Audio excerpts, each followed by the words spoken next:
Prisons. As the final punitive point for much of our criminal justice system, most of us try to avoid thinking about them. But they've been written about, sung about, and shown on the big screen. So how much do we really know about them and what keeps them in business? For starters, there are jails, which are run by local law enforcement and really house people who are serving shorter prison sentences or are awaiting trial. Then there are state-run prisons for those who violated state law, and then there are federal prisons for those who violated U.S. federal law. While we might not think about it a lot, prisons in the United States are getting a lot of action. Even though the United States only has 5% of the total world's population, it has 25% of the total prison population in the world, giving it the dubious honor of having the highest prison population in the entire world.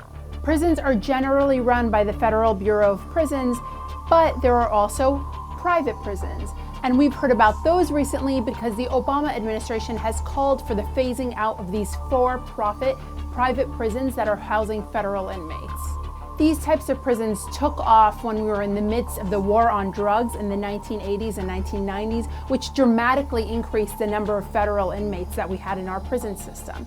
Because of prison overcrowding, we saw the expansion of private prisons. The thing about private prisons, which has been the source of a good amount of controversy, is that because they're not government-owned or paid for, they're run by corporations. In theory, private prisons are meant to be a more cost-effective and efficient alternative to federal public prisons.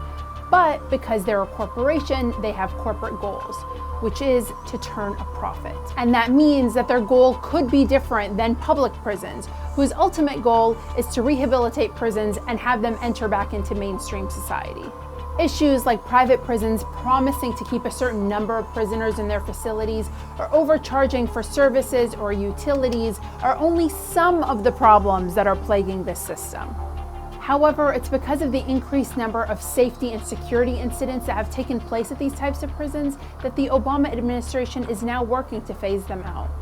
For many people, the criminal justice system is out of sight and out of mind. But because these prisons are being bankrolled by the American taxpayers, it's important to know just how these prisons are being run. And that's what you need to know.